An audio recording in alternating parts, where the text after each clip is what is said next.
Hello students, welcome to Rhombus Education. कैसे हैं आप सब लोग? बढ़िया हैं। यही होप करते हैं कि आपकी पढ़ाई भी बहुत बढ़िया चल रही है और बहुत बढ़िया से आप रिवीजन करते हुए साथ में इस लॉ की जर्नी को लेकर के चल रहे हैं हमारे साथ। तो चलिए बच्चों, अपने कंसेप्ट की ओर बढ़ते हैं और हम पढ़ रहे हैं लॉ फॉर सीए फाउंडेशन। ठीक है, जिसके अंदर हमारा टॉपिक जो हम लेकर के चल रहे हैं वो है हमारा इंडियन कॉन्ट्रैक्ट एक्ट 1872। ठीक है, और उसमें भी हम नेचर ऑफ कॉन्ट्रैक्ट पर बात कर रहे हैं और उसमें हमने अब तक क्या कंसेप्ट डिस्कस कर लिया और कहाँ तक हम पहुँच चुके थे। तो हमने ऑफर और इनविटेशन टू ऑफर के बीच जो डिफरेंस है उसको क्लियर कर लिया था और इसके रिलेटेड जो केस हैं उनको भी डिस्कस किया था। ठीक है, यहाँ पर बच्चों हमारे पास जो लास्ट क्लास में हमें होमवर्क बचा था, हमारा जो एज होमवर्क आपको दिया था वो क्या दिया था? Difference between offer and invitation to make an offer. कि आप इसको पढ़ेंगे और इस पूरे कंसेप्ट को जो आपको समझाया गया है उसको क्लियर करेंगे कि क्या है ये कंसेप्ट। ठीक है, तो हम एक रिवीजन की फॉर्म में इसको ले करके चलते हैं कि इस कंसेप्ट में हमने क्या पढ़ा था। इन terms of section 2 subsection A of the act, an offer is the final expression of willingness by the offerer to be bound by the offer should the other party chooses to accept it। मतलब section 2 subsection A हमें क्या बताता है? जो offer होता है वो एक फाइनल एक्सप्रेशन होता है जो ऑफरर अपनी इच्छा जाहिर करता है उसका। ठीक है, और ऑफर जो है वो क्या करता है? अदर पार्टी को बाउंड करता है। Bound by the offer should the other party chooses to accept it. Other party से हम क्या चाहते हैं? जो ऑफर हमने किया उसको अदर पार्टी एक्सेप्ट करे। On the other hand, offers made with the intention to negotiate और offers to receive offers are known as invitation to offer. Invitation to offer क्या होता है? जिसके जरिए हम ऑफर्स को बुलाते हैं। ठीक है, और thus where a party without expressing his final willingness proposes certain terms on which he is willing to negotiate, he does not make an offer but only invites the other party to make an offer on those terms. Hence the only thing that is required is the willingness of the offeree to abide by the terms of offer। तो basically invitation to offer और offer में difference क्या है? Invitation to offer दिया जाता है offer लेने के लिए किसी अदर पार्टी से, जिसमें हमने एग्जांपल लिया था कि किसी भी तरह की टेंडर के लिए जो गवर्नमेंट एडवर्टीजमेंट देती है वो क्या है? इनविटेशन टू ऑफर है। या फिर कहीं पर कोई हम शॉपिंग मॉल पर गए, वहां पर हमें प्राइस टैग लगे हुए मिलते हैं, वो भी क्या है? इनविटेशन टू ऑफर है। या हम कहें कि कोई ऑक्शन की एडवर्टीजमेंट है, वो भी क्या है? इनविटेशन टू ऑफर है। कोई होम लोन की एडवर्टीजमेंट है, वो भी क्या है? इनविटेशन टू ऑफर है। प्रोस्पेक्टस हमें मिलता है, वो भी क्या है? इनविटेशन टू ऑफर है। मतलब इनविटेशन टू ऑफर जो है वो ऑफर को बुलाने के लिए कि कोई आ करके हमारे पास ऑफर लेकर के आए और हम अपनी रिक्वायरमेंट के अकॉर्डिंग अगर उसको एक्सेप्ट करते हैं तो वहां पर क्या बन जाएगा? प्रॉमिस बन जाएगा। ओके ओके स्टूडेंट्स, अब देखिए, if a person who makes the statement has the intention to be bound by it as soon as the other accepts he is making an offer. यही तो ऑफर की definition होती है। ठीक है, जब कोई पर्सन किसी को विद इंटेंशन कोई ऑफर देता है और सामने वाला उसको एक्सेप्ट कर लेता है तो यही प्रॉमिस बन जाता है और इसी को हम क्या कहते हैं? ऑफर देना कहते हैं। Thus the intention to be bound is important factor to be considered in deciding whether a statement is an offer or invitation to offer। इसके अंदर क्या है कि इंटेंशन दूसरे बंदे को बाउंड करने की अपने साथ, यही तो है पहचान किसकी? ऑफर की। जबकि इनविटेशन टू ऑफर में कोई भी एक पार्टी दूसरी पार्टी को बाउंड नहीं करती है। Following are instances of invitation to offer to buy और सेल। क्या क्या एग्जांपल्स हो सकते हैं? Invitation by a company to the public to subscribe for its shares, display of goods for sale in shop windows, advertising auction sales and quotation of prices sent in reply to a query regarding price। यही सब हमने example किसके पढ़े, invitation to offer के। अब यहाँ पर एक हमें चार्ट अवेलेबल करवाया हुआ है जिसके अंदर है how to make an offer. सबसे पहले offer can be made by act और एब्सटिनेंस। ऑफर क्या किसके लिए हो सकता है, कोई एक्ट करवाने के लिए या एक्ट को करने से मना करने के लिए। एक्ट जो है वो वर्ड्स में भी हो सकता है और कंडक्ट से भी हो सकता है। कंडक्ट का मतलब क्या है, जो हम इम्प्लाइड की बात करते हैं कि जिसके अंदर हमें वर्ड्स की जरूरत नहीं पड़ती, हम अपने एक्शंस के थ्रू ही उसको एक्सप्रेस कर देते हैं। और जो वर्ड्स हैं वो रिटन फॉर्म में भी हो सकते हैं और ओरल फॉर्म में भी हो सकते हैं। तो हमने ऑफर के जो काइंड्स पढ़े थे उसके अंदर हमने इन बातों को डिस्कस किया था। चलिए अब नेक्स्ट टॉपिक जो हमारा स्टार्ट होने जा रहा है, इसी के अंदर जो नेक्स्ट कंसेप्ट पर हम बात करने वाले हैं डियर स्टूडेंट्स, वो कंसेप्ट है हमारा किससे रिलेटेड, एक्सेप्टेंस से रिलेटेड। किससे, एक्सेप्टेंस।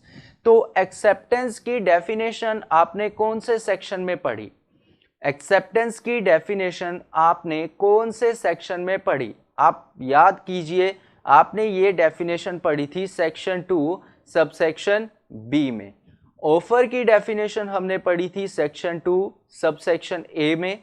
वहीं पर एक्सेप्टेंस की डेफिनेशन हमने पढ़ी थी सेक्शन 2 सबसेक्शन बी में। So definition of acceptance in terms of section 2 subsection B of the act, the term acceptance is defined as follows।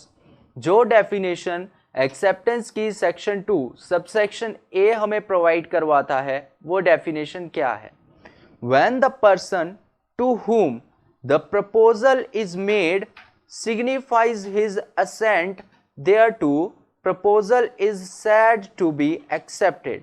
कि जब जिस पर्सन को प्रपोजल दिया जा रहा है वो पर्सन अपनी असेंट सिग्निफाइज कर देता है और वो प्रपोजल जब एक्सेप्ट, तब वो प्रपोजल क्या कहा जाता है, एक्सेप्टेड कहा जाता है। और वो एक्सेप्टेड प्रपोजल क्या बन जाता है, प्रॉमिस बन जाता है।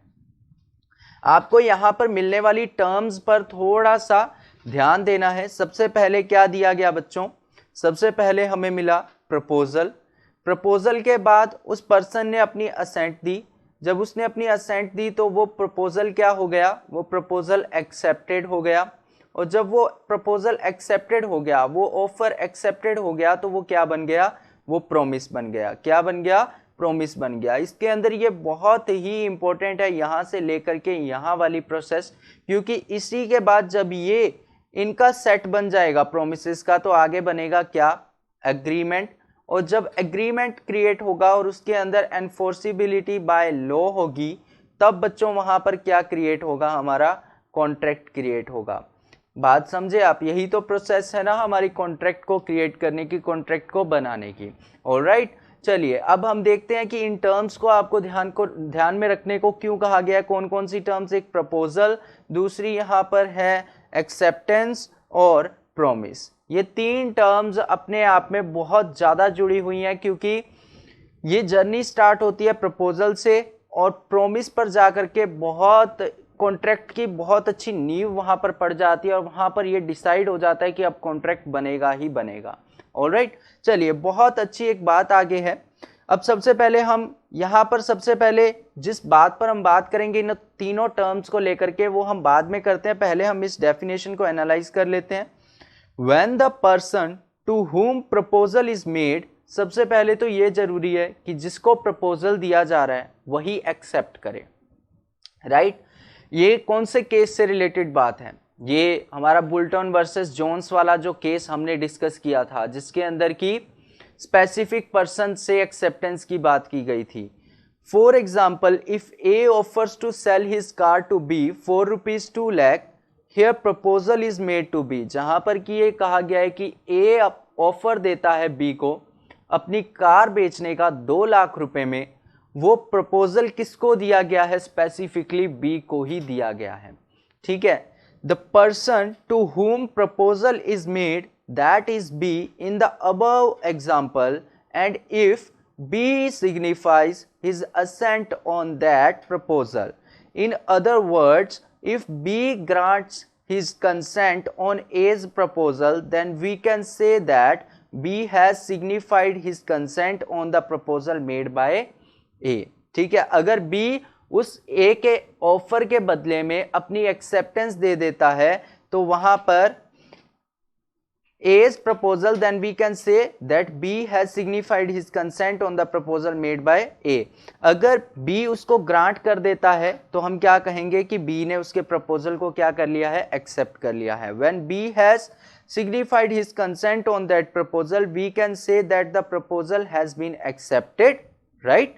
Accepted proposal becomes promise. और वो जो ऑफर, जो प्रपोजल जो एक्सेप्ट किया जा चुका है वो एंड में क्या बन जाता है, प्रॉमिस बन जाता है. अब देखिए इन तीन टर्म्स को हम एक जनरल लैंग्वेज में क्या कह सकते हैं. हम तीन टर्म्स लेते हैं. एक तो लेते हैं कि क्या, सबसे पहले हमने लिया गन पाउडर, ठीक है. सेकंड हमने लिया मैच स्टिक और एक हमने लिया एक्सप्लोजन, ठीक है. अब इसमें गन पाउडर कौन है और मैच स्टिक कौन है और एक्सप्लोजन क्या होगा. तो बच्चों थोड़ा ध्यान दीजिएगा, यहां पर हमारे पास एक टर्म आ रही है प्रपोजल, एक टर्म क्या आ रही है, प्रपोजल. सेकंड टर्म हमारे पास क्या आ रही है, एक्सेप्टेंस, उस प्रपोजल की एक्सेप्टेंस. और थर्ड टर्म हमारे पास आ रही है प्रॉमिस. क्या आ रही है, प्रॉमिस. ऑलराइट, ये जो प्रपोजल है ये गन पाउडर है, ठीक है. जब कोई बंदा किसी को ऑफर देगा तो इट मीन्स उसने वहां पर क्या डाल दिया, गन पाउडर डाल दिया. और वो सामने वाले के हाथ में मैच स्टिक है, अदर पार्टी के हाथ में क्या है, मैच स्टिक. क्या है मतलब, उस गन पाउडर में वो मैच स्टिक जला करके जब लगाएगा तब वहां पर क्या होगा, एक्सप्लोजन होगा. और जब एक्सप्लोजन होगा तो वहां पर क्या क्रिएट होगा, प्रॉमिस क्रिएट होगा. इट मीन्स कि जो प्रपोजल है वो गन पाउडर है, एक्सेप्टेंस जो है वो मैच स्टिक है और प्रॉमिस जो है वो एक्सप्लोजन है. सो वी कैन से, यहां पर थोड़ा सा ध्यान दीजिएगा, relationship between offer and acceptance. यहां पर एक पॉइंट बन रहा है और इसी पॉइंट को लेकर के आपको यह बात ध्यान रखनी है कि ऑफर और एक्सेप्टेंस के बीच रिलेशनशिप क्या है. According to sir William Anson, acceptance is to offer what a lighted match is to a train of gunpowder. Acceptance एक ऑफर के लिए वही है जो एक मैच स्टिक गन पाउडर के लिए है, एक जलती हुई मैच स्टिक गन पाउडर के लिए है. अब देखिए यहां पर ये चीज आपको बहुत अच्छे से ध्यान में रखनी है. अगर आपको ये क्वेश्चन करा जाता है आपके एग्जाम में कि define the relationship between offer and acceptance, so you have to write these lines over there, ठीक है, क्योंकि यही तो रिलेशनशिप बताया गया है. The effect of this observation is that what acceptance triggers cannot be recalled or undone, but there is a choice to the person who had the train to remove it before the match is applied. It in effect means that the offer can be withdrawn just before it is accepted. कि offer को withdraw किया जा सकता है कब, उसके accept होने से पहले. अगर वो एक्सेप्ट हो गया तो वो प्रॉमिस बन जाएगा और फिर उसको वापस नहीं लिया जा सकता है. Acceptance converts the offer into a promise and then it is too late to revoke it. कि जब ऑफर को एक्सेप्टेंस मिल जाती है तो फिर उसे रिवॉक करना, उसे कैंसिल करना बहुत ही मुश्किल हो जाता है या देर हो जाती है. This means as soon as the train of gunpowder is lighted it would explode. Train of gunpowder, offer, gunpowder क्या है, ऑफर है, in itself is inert but it is the lighted match, the acceptance, ठीक है, which causes the gunpowder to explode. The significance of this is an offer in itself cannot create any legal relationship, but it is the acceptance by the offeree which creates a legal relationship.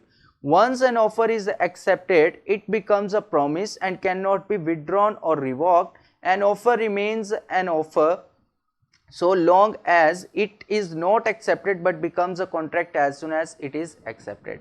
ठीक है, तो यहां पर ये relationship define किया गया है किसके जरिए, ऑफर को कहा गया है गन पाउडर, एक्सेप्टेंस को कहा गया है मैच स्टिक और प्रॉमिस को कहा गया है एक्सप्लोजन. ऑलराइट स्टूडेंट्स, अगर आपको ये क्वेश्चन आता है तो आपको ये बात वहां पर ध्यान रखनी है. Okay, so move to next point. Legal rules regarding a valid acceptance, कि एक वैलिड एक्सेप्टेंस के रिगार्डिंग लीगल रूल्स क्या क्या हो सकते हैं. So our first point is acceptance can be given only by the person to whom offer is made, because the first line of definition, what is definition is defining in its first line is that the person to whom the proposal is made. ठीक है, जिसको proposal दिया गया है. तो यही सबसे पहला पॉइंट है एक लीगल रूल्स के अंडर, जो कि एक वैलिड एक्सेप्टेंस को बनाता है, कि एक्सेप्टेंस वही पर्सन दे सकता है जिसको ऑफर दिया गया हो. In case of specific offer it can be accepted only by the person to whom it is made. बिल्कुल, यहाँ पर दो चीजें आ जाती है, एक जनरल ऑफर के रिलेटेड आ जाती है और दूसरी स्पेसिफिक ऑफर के रिलेटेड आ जाती है. General offer can be accepted by any person, but specific offer can be accepted by the person to whom the offer is made. जिसको ऑफर दिया गया है, स्पेसिफिक ऑफर ओनली वही पर्सन एक्सेप्ट कर सकता है, but general offer can be accepted by any person. Alright, तो यहां पर हमारे पास केस आ रहा है बुल्टन वर्सेस जोन्स का, जो हम अपनी एक क्लास के अंदर डिस्कस कर चुके हैं.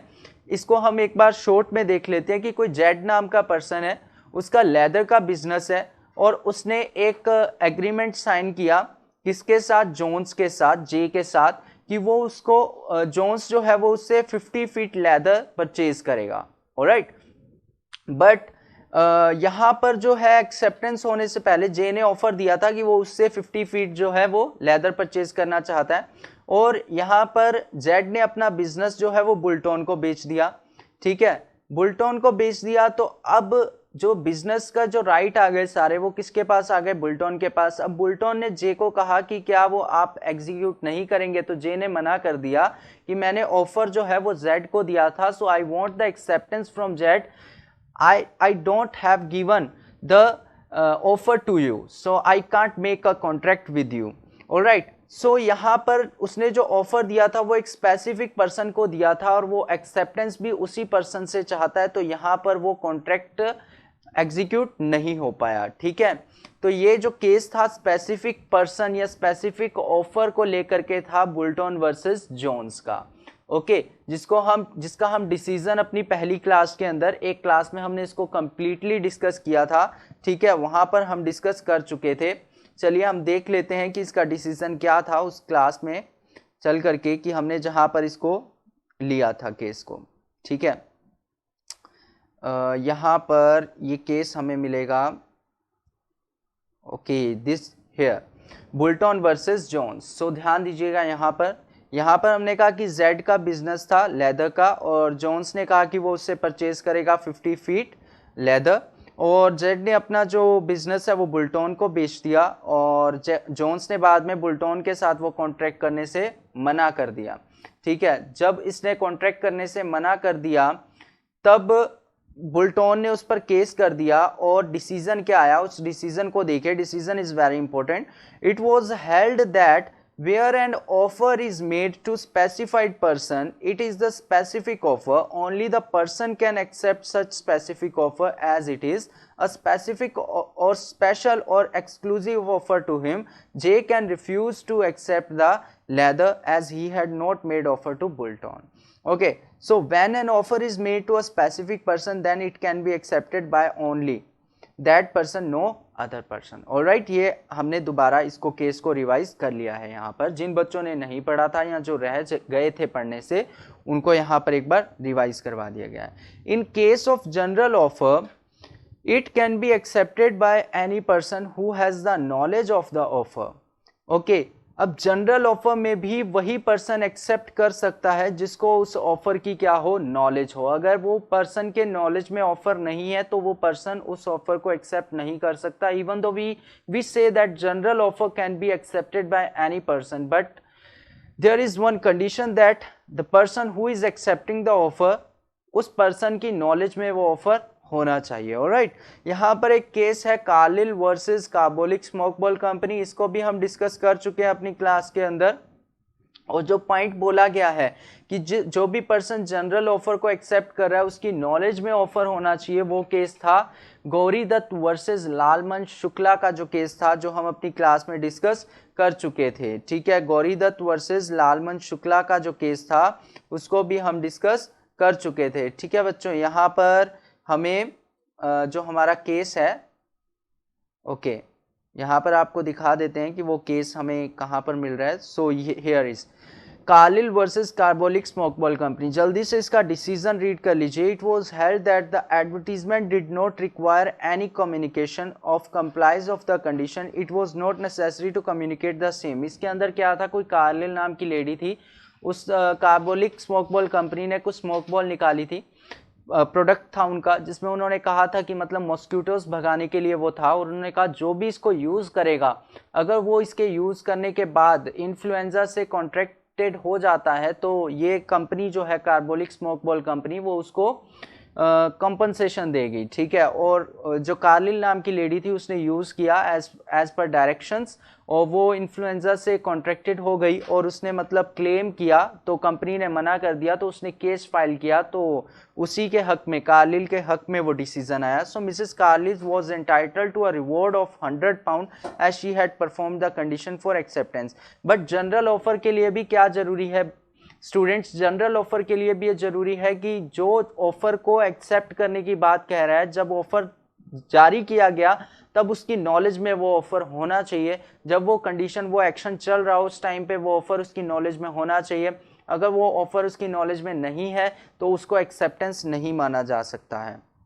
इसी के रिलेटेड केस था जो हमारा था किसका, लालमन शुक्ला वर्सेस गौरी दत्त का, जिसके अंदर की लालमन शुक्ला जो था सर्वेंट था और गौरी दत्त जो थी वो ऑनर थी, और गौरी दत्त का नेफ्यू खो जाता है कहीं और लालमन शुक्ला उसे ढूंढने चला जाता है, और जब वो ढूंढने चला जाता है तब गौरी दत्त क्या करती है, हैंड बिल्स बनवाती है और डिस्ट्रीब्यूट करवाती है कि जो भी उसके नेफ्यू को ढूंढेगा उसको वो इनाम देगी, उसको वो रिवॉर्ड देगी। लेकिन ये बात लालमन शुक्ला को नहीं पता होती है और उसको बच्चा मिल जाता है और वो बच्चा लेकर के वापस आ जाता है, और वो बाद में ऑफर का पता चलने पर इससे रिवॉर्ड की डिमांड करता है, पर गौरी दत्त उसको रिवॉर्ड देने से मना कर देती है। वो इसको भी केस फाइल किया गया, तो डिसीजन क्या आया, it was held that the reward for missing the child can not be claimed by a person who trace child without any knowledge of announcement of the reward or offer. Lalman Shukla shall not be eligible to receive reward. A person who works after knowing the offer can only execute a contract or accept the same. A person who works without knowing the offer is not eligible for any of its benefit. Okay, general offer के लिए भी जरूरी है कि offer की knowledge होनी चाहिए जो उसको एक्सेप्ट कर रहा है उसको। ठीक है बच्चों, तो यहाँ पर ये हमारा बात यहाँ पर क्लियर होती है कि इन case of general offer it can be accepted by any person who has the knowledge of the offer. Second point हमें कहता है acceptance must B absolute and unqualified, कि एक्सेप्टेंस कैसी होनी चाहिए, एब्सोल्यूट होनी चाहिए। अगर आपकी एक्सेप्टेंस एब्सोल्यूट नहीं है तो वो सही से कम्युनिकेट नहीं होगी। अनक्वालिफाइड होनी चाहिए, अनकंडीशनल होनी चाहिए, उसमें किसी भी तरह की कोई अदर कंडीशन आप ऐड ना करें, तभी उसको एक वैलिड एक्सेप्टेंस वहां पर माना जाएगा। As per section 7 of the act, acceptance is valid only when it is absolute and unqualified and is also expressed in some usual and reasonable manner। और acceptance कैसी होनी चाहिए, reasonable manner में, unless the proposal prescribes the manner in which it must be accepted। अगर offer ने कोई manner prescribe किया है एक्सेप्टेंस देने का, तो एक्सेप्टेंस उसी मैनर के अंदर हो तब वो वैलिड मानी जाएगी। अगर ऑफर में कोई भी मैनर प्रिस्क्राइब नहीं किया गया है कि एक्सेप्टेंस कैसी होनी चाहिए, जैसे कोई ये कह दे कि मुझे एक्सेप्टेंस जो चाहिए वो ईमेल के थ्रू चाहिए, अगर ऑफर में ये कहा गया है तो फिर वो तभी वैलिड होगी जब आप ईमेल से एक्सेप्टेंस देंगे। ऑलराइट, तो कोई प्रिस्क्राइब्ड मैनर हो तो उसी के जरिए उसको एक्सेप्ट किया जा रहा है तब वो वैलिड कही जाएगी। या फिर अगर वो कोई प्रिस्क्राइब मैनर नहीं है वहां पर, और फिर हमें क्या चूज करना चाहिए, कोई रीजनेबल मैनर चूज करना चाहिए वहां पर जो उस ऑफर के रिगार्डिंग सही हो, ठीक है, तभी वो वैलिड कहा जाएगा। ओके और कैसा होना चाहिए, if the proposal prescribes the manner in which it must be accepted then it must be accepted accordingly. Okay और क्या होनी चाहिए, अनक्वालिफाइड होनी चाहिए, अनकंडीशनल होनी चाहिए। For example A inquires from B will you purchase my car for ₹2 lakh. A ने B से पूछा कि क्या तुम मेरी कार 2 लाख रुपए में खरीदोगे। If B replies I shall purchase your car for ₹2 lakhs if you buy my motorcycle for ₹50,000। यहाँ पर ए ने ऑफर तो दिया बट बी की जो एक्सेप्टेंस आई वो कैसी है, अनक्वालिफाइड नहीं है। उसने आगे से एक और कंडीशन लगा दी कि मैं तुम्हारी कार तभी खरीदूंगा जब तुम क्या करोगे, मेरा मोटरसाइकिल 50,000 रुपए में खरीदोगे। So it's not a valid acceptance. Okay, here B cannot be considered to have accepted the proposal if on the other hand B agrees to purchase the car from A as per his proposal subject to availability of valid registration certificate book of for the car, then the acceptance is in place though the offer contained no mention of RC book. It means just simple example है कि A ने B को offer दिया और B ने उसको direct बिना किसी कंडीशन के एक्सेप्ट कर लिया, that is the acceptance. Okay because वहाँ पर कार है, वो जो भी उसकी वैलिड वहाँ पर रिक्वायरमेंट होगी, जो भी रजिस्ट्रेशन वगैरह की, वो तो उसको कंप्लीट करनी ही पड़ेगी। ठीक है, तो वो किसी तरह की कोई कंडीशन के अंदर काउंट नहीं हो जाती है। ठीक है, डायरेक्ट है कि ए ने बी को ऑफर दिया और बी ने एक्सेप्ट किया, that is valid acceptance. Alright, अगर वो कोई कंडीशन उसके बीच में जोड़ देता है, that is not valid acceptance. Okay, so acceptance must be absolute and unqualified. Okay students, so let's move on the next point. The acceptance must be communicated. Acceptance क्या होनी चाहिए, communicate की जानी चाहिए। ठीक है, इसके अंदर एक बहुत ही अच्छा केस आ रहा है ब्रॉगडन वर्सेस मेट्रोपॉलिटन रेलवे कंपनी का। अपने सबसे पहले इस केस को देखते हैं। इस केस के जरिए समझते हैं कि ये पॉइंट हमें क्या बताना चाहता है कि the acceptance must be communicated. आइए स्टूडेंट्स मेरे साथ अब अपनी नोटबुक एंड अपना पेन अपने साथ रखिए और साथ में इस केस को नोट करिएगा कि इस केस में क्या कहा जा रहा है। ठीक है, सबसे पहले केस का नेम लिखिए, Brogden versus Metropolitan Railway company. Metropolitan Railway Company. अब इस केस के फैक्ट्स क्या हैं, सबसे पहले फैक्ट्स पर ध्यान दीजिए।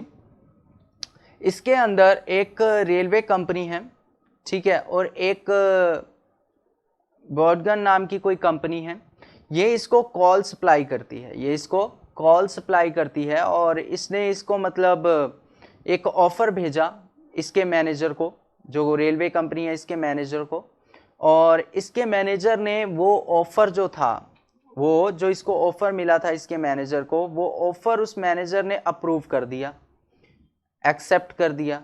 बट उसने क्या किया कि वो एक्सेप्ट करके उसके ऑफिस में पड़े हुए एक ड्रॉर में रख दिया। कहाँ रख दिया, ड्रॉर में रख दिया। अब वो ऑफ़र जो था, जो एक्सेप्टेड ऑफ़र था, वो उसके ड्रॉर में ही पड़ा रह गया, वो उसके ड्रॉर में ही पड़ा रह गया। तो अब वो ऑफ़र क्या नहीं हुआ, कम्युनिकेट हुआ ही नहीं। कहाँ पहुंचना चाहिए था वो ऑफ़र पहुंचना चाहिए था इसके पास, और वो ऑफ़र इसके पास पहुंचा नहीं। ठीक है, तो उसके बाद ये कहा गया, अब यहाँ पर देखिए फैक्ट्स हमें दिए हुए हैं, हमने एक जस्ट शॉर्ट में बात कर ली, अब यहाँ पर लिखे हुए हम फैक्ट्स को रीड करते हैं। अब देखिए, B a supplier sent a draft agreement relating to the supply of coal to the manager of railway company Metropolitan Railway for his acceptance. यही बात हमने कही। The manager wrote the word approved on the same and put the draft agreement in the drawer of the table, intending to send it to the company's solicitors for a formal contract to be drawn up। कि एक formal contract बनाने के लिए उसने मतलब इस intention से अपने ड्रॉर में रख दिया कि वो उसको भेजेगा, लेकिन उसने भेजा नहीं। By an oversight the draft agreement remained in drawer, held that there was no contract as the manager had not communicated his acceptance to the supplier B। तो इसके रिलेटेड जो कोर्ट ने जो केस डिसीजन दिया था case आप समझ चुके हैं कि केस क्या था, ठीक है, किसके रिगार्डिंग था।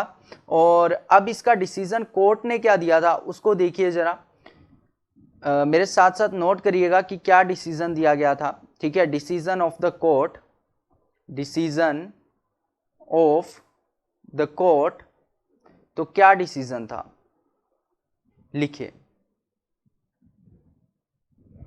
It was held that, it was held that there was no contract, there was no contract, as the manager had not, as the manager had not communicated his acceptance to the proposer, had not communicated his acceptance to the proposer। Okay, तो ये decision था इस case के regarding court का। अब इस case के related हमें पॉइंट क्या ध्यान में रखना है बच्चों, वो भी जरा नोट करना और एक नोट बना करके लिखना कि क्या पॉइंट हमें इस केस के रिगार्डिंग ध्यान में रखना चाहिए। N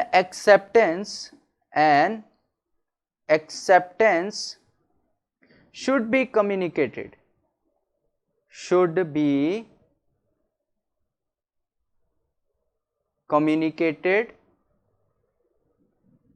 to opposite party, to opposite party, if it is not, if it is not communicated, if it is not communicated,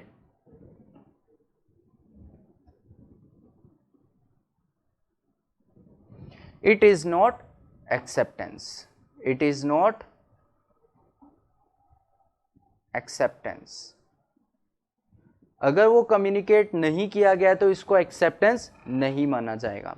तो ये आपका केस था, ठीक है। किसके रिलेटेड था ये केस, ये हमारा पॉइंट जो था कौन सा, कि the acceptance must be communicated, ठीक है। बहुत इंपॉर्टेंट केस है, तो आपको ये केस ध्यान में रखना है, इसीलिए हमने वाइट फॉर्म के अंदर इस पर वर्क किया है।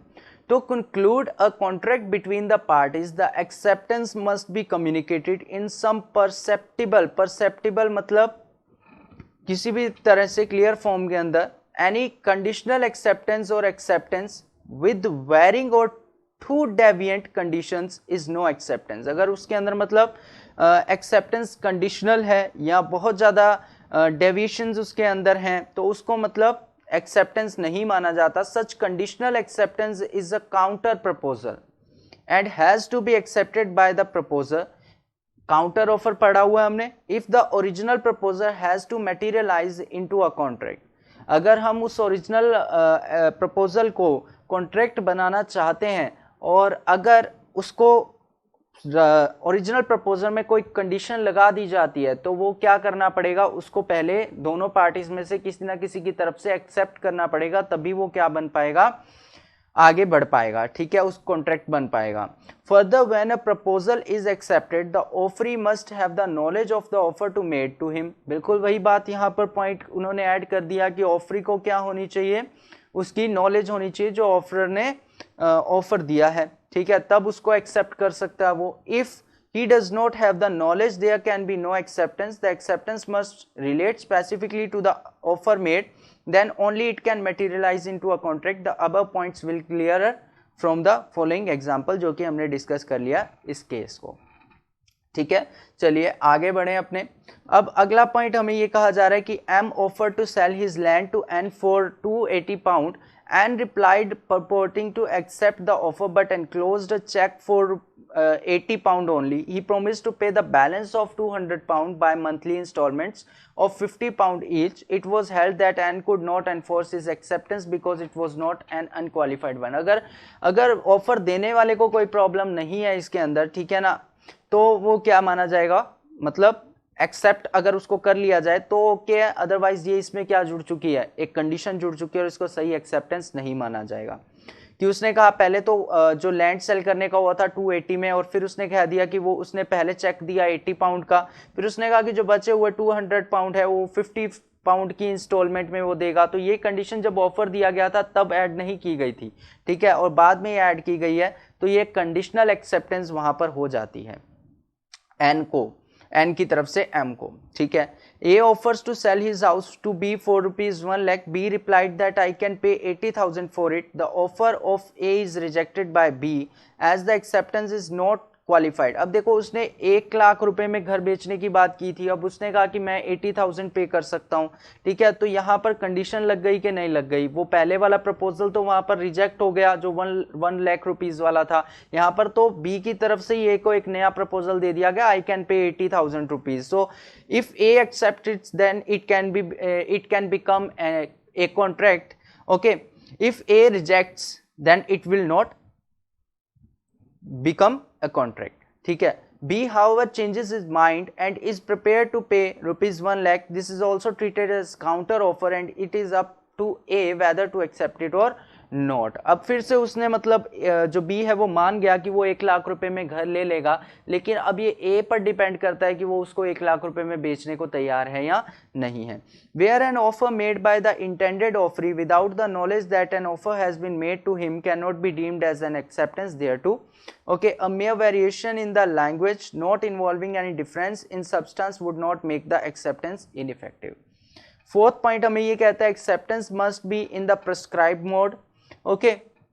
जो भी आपको मोड बताया गया है एक्सेप्टेंस देने का, अगर कोई प्रिस्क्राइब किया गया है मोड तो उसी मोड में वो एक्सेप्टेंस होनी चाहिए। अगर कोई मोड प्रिस्क्राइब नहीं है तो वो जो एक्सेप्टेंस होगी वो रीजनेबल मोड के अंदर होगी। फॉर एग्जाम्पल जैसे कि आप कहीं कोई सिम ले रहे हैं किसी भी कंपनी की, तो वहाँ पर एक प्रिस्क्राइब मोड उन्होंने वहाँ पर डिफाइन किया होता है कि आपको वहाँ पर अपना यूनिक आईडी नंबर देना है, ये आईडी प्रूफ्स आपको वहाँ पर अवेलेबल करवाने हैं। तो वो वहाँ पर उस सिम को परचेज करने का एक प्रिस्क्राइब मोड हो गया कि आपको उसी मोड के अंदर चल करके अपना वो कॉन्ट्रैक्ट वहाँ पर कंपनी के साथ कंप्लीट करना है। लेकिन कहीं पर भी मान लीजिए कि अगर कोई प्रिस्क्राइब मोड डिफाइन नहीं है तो according to the situation, according to the contract, according to the nature of contract, जिस फील्ड में हम कॉन्ट्रैक्ट कर रहे हैं उसकी फील्ड के अकॉर्डिंग उस प्रिस्क्राइब रीजनेबल मोड के अंदर हमें क्या करना चाहिए, एक्सेप्टेंस देनी चाहिए। Where the mode of acceptance is prescribed in the proposal it must be accepted in that manner, but if the proposer does not insist on the proposal being accepted in the manner prescribed after it has been accepted, otherwise that is not in the prescribed manner, the proposer is presumed to have consented to the acceptance. For example, if the offerer prescribes acceptance through messenger and offeree sends acceptance by email, there is no acceptance of the offer. कि offeror ने तो prescribe किया था कि उसको acceptance जो है वो मैसेंजर से चाहिए और ऑफरी ने वो एक्सेप्टेंस कहाँ से भेजी, ईमेल से भेजी। There is no acceptance of the offer if the offeror informs the offeree that the acceptance is not according to the mode prescribe. अगर ऑफरर ऑफरी को ये इन्फॉर्म नहीं करता है कि आपने एक्सेप्टेंस जो दी है वो प्रिस्क्राइब मोड के अकॉर्डिंग दी है, ठीक है, तो वो एक्सेप्टेंस नहीं कहलाएगी। अगर वो उसको इन्फॉर्म कर देता है कि आपके प्रिस्क्राइब मोड के अकॉर्डिंग नहीं है तो वो एक्सेप्टेंस नहीं मानी जाएगी, ठीक है। अगर उसको कोई प्रॉब्लम हो ऑफरर को उस मोड से जो उसने यूज किया प्रिस्क्राइब मोड के अलावा, ठीक है। But if the offeror fails to do so, अगर ऑफरर ये नहीं करता है, ठीक है, अगर वो उसको इन्फॉर्म नहीं करता है या उस प्रिस्क्राइब मोड के रिगार्डिंग कोई एक्शन नहीं लेता है, it will be presume that he has accepted the acceptance and a valid contract will arise. तो वो एक्सेप्टेंस जो है उसको वैलिड माना जाएगा और एक वैलिड कॉन्ट्रैक्ट वहाँ पर अराइज हो जाएगा। तो ये जरूरी है कि अगर कोई प्रिस्क्राइब मोड वहाँ पर डिफाइन किया गया है तो अगर उस प्रिस्क्राइब्ड मोड के अंदर ही अगर एक्सेप्टेंस नहीं दी गई है तो वहां पर ऑफरर की ड्यूटी बनती है कि वो ऑफरी को वहां पर जाकर के बोलेगा कि acceptance is not in prescribe mode, so it is not a valid acceptance, okay अगर ऑफरर को कोई प्रॉब्लम नहीं है और उसने ये एक्शन नहीं लिया है उसके अदर मोड पर एक्सेप्टेंस देने का, तो उसको क्या मान लिया जाएगा, एक्सेप्टेड मान लिया जाएगा और एक वैलिड कॉन्ट्रैक्ट बन जाएगा। अब यहाँ पर हमारा नेक्स्ट पॉइंट जो आता है वो टाइम को लेकर के आता है कि एक्सेप्टेंस जो है वो एक स्पेसिफाइड टाइम लिमिट के अंदर देनी चाहिए, ठीक है। Acceptance must be given within the specified time limit if any, and if no time is stipulated, acceptance must be given within the reasonable time and before the offer lapses। अब देखिए दो चीज़ें हो सकती हैं, इस point को समझने के लिए आप थोड़ा सा यहाँ पर ध्यान दीजिएगा कि एक तो हो सकता है कि मान लीजिए कि बिग बाज़ार में कोई डील चल रही है बहुत अच्छी, बहुत अच्छे डिस्काउंट पर चल रही है और वो डील चल रही है only for 3 days, only for 3 days, और आफ्टर 3 डेज आप वहाँ पर जाते हैं और आप वहाँ जा करके उनको ऑफर देते हैं, तो वो टाइम क्या हो चुका है, लैप्स हो चुका है, वो टाइम निकल चुका है वहाँ से, अब आप उनको ऑफर नहीं दे सकते हैं। ऑलराइट, तो अब वो क्या हो गया, वहाँ पर एक्सेप्टेंस आपकी आपकी एक्सेप्टेंस वहाँ पर नहीं मानी जाएगी, ठीक है। तो आपने उनका जो ऑफर था, जो बिग बाजार वाले आपको ऑफर दे रहे थे कि हम 50% में वहाँ पर सेल कर रहे हैं, तो आपने उसको एक्सेप्ट किया और आप वहाँ पर गए, लेकिन आप टाइम निकलने के बाद गए वहाँ पर, टाइम लैप्स होने के बाद आप वहाँ पर गए, तो वो एक्सेप्टेंस सही नहीं मानी जाएगी, ठीक है। दूसरी बात यहाँ पर क्या हो सकती है कि हमारे पास दो तरह की थिंग्स हो सकती हैं जैसे कॉन्ट्रैक्ट करने के लिए। एक हो सकती है हमारे पास पेरिशेबल थिंग्स, एक हमारे पास क्या हो सकती है, पेरिशेबल थिंग्स, और एक हमारे पास हो सकती है ड्यूरेबल, एक हमारे पास क्या हो सकती है, ड्यूरेबल। अब देखिए पेरिशेबल गुड्स हो सकते हैं हमारे पास, और हम पेरिशेबल गुड्स में कॉन्ट्रैक्ट कर सकते हैं या ड्यूरेबल में कर सकते हैं। पेरिशेबल हो गए जैसे कि हमने एग्जांपल लिया वेजिटेबल्स हो गए, ठीक है, वेजिटेबल्स हो गए, या हमने एग्जांपल लिया इसके अंदर पेरिशेबल में मिल्क हो गया, ठीक है। इस तरह से जो कॉन्ट्रैक्ट हमने इन गुड्स के अंदर किया, ठीक है। और दूसरा ड्यूरेबल के अंदर हो जाता है जैसे कि इलेक्ट्रॉनिक्स हो गए, क्या हो गए, इलेक्ट्रॉनिक्स हो गए, ठीक है। और इसके अलावा इसके अंदर फर्नीचर हो गया, ठीक है। तो ये कौन से आ गए, ड्यूरेबल आ गए, जो बहुत लंबे टाइम तक चलते हैं। तो अब देखिए कि जो ड्यूरेबल गुड्स हैं उनका टाइम पीरियड तो बहुत टाइम तक निकल सकता है। अगर हमारे पास इसके रिलेटेड कोई ऑफर आया है, अगर इसके रिलेटेड कोई ऑफर आया है तो इसके मतलब ये मतलब 6 मंथ तक हम इसको क्या 1 to 3 मंथ तक हम ऑफर को एक्सेप्ट कर सकते हैं इसके अंदर 1 to 3 मंथ्स तक, ठीक है। बट वहीं पर अगर ये पेरिशेबल थिंग्स है तो इनको विदाउट फ्रीज किए हम कितने दिन तक चला सकते हैं, 3 से 4 दिन ज़्यादा से ज़्यादा। तो इसकी एक्सेप्टेंस जो हो जानी चाहिए वो 1 to 2 डेज के अंदर हो जानी चाहिए, ठीक है। तो ये मतलब अकॉर्डिंग टू गुड्स जो है वो रीजनेबल टाइम यहाँ पर आ जाता है कि अगर आपको कोई प्रिस्क्राइब टाइम वहाँ पर नहीं दिया गया है, अगर कोई टाइम स्पेसिफाइड नहीं दिया गया है वहाँ पर, ठीक है, कोई स्पेसिफाइड टाइम आपको अवेलेबल नहीं है, तो आप अकॉर्डिंग टू रीजनेबल टाइम वहाँ पर क्या कर सकते हैं, उस गुड्स की नेचर के अकॉर्डिंग वहाँ पर एक्सेप्टेंस आपको देनी होगी। फॉर एग्जांपल कि अगर मान लीजिए कि मैं अपने ये पेरिशेबल गुड्स की बात करते हैं, इसके अंदर एक ग्रेप्स का हम एग्जांपल लेते हैं। अब मुझे ग्रेप्स चाहिए, वैसे तो ग्रेप्स पेरिशेबल है और मुझे एक्सेप्टेंस 1 से 2 दिन में उसकी देनी होगी, बट वहीं पर क्या मैंने लगभग 3 महीने तक मान लीजिए कि उसकी एक्सेप्टेंस नहीं दी।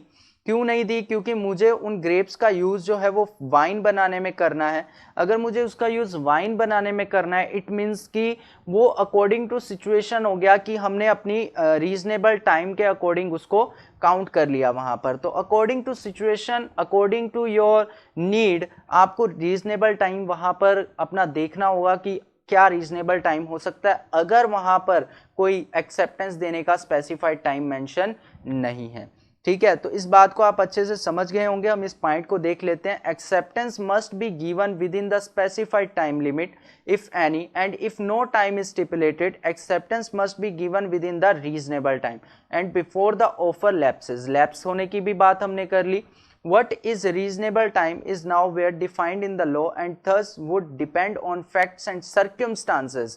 All right, हमने यही बात की कि facts and circumstances पर depend करता है of the particular केस की, जिस चीज़ में भी आप कॉन्ट्रैक्ट कर रहे हैं उसके अकॉर्डिंग वो क्या चीज़ है जिसके अकॉर्डिंग हम अपना रीजनेबल टाइम वहाँ पर एज्यूम कर सकते हैं कि एक्सेप्टेंस हमें कितने टाइम में दे देनी चाहिए। और एक 6 पॉइंट है यहाँ पर, mayor silence is not acceptance. इसके रिलेटेड एक केस है फेल्थ हाउस वर्सेस बिंडले।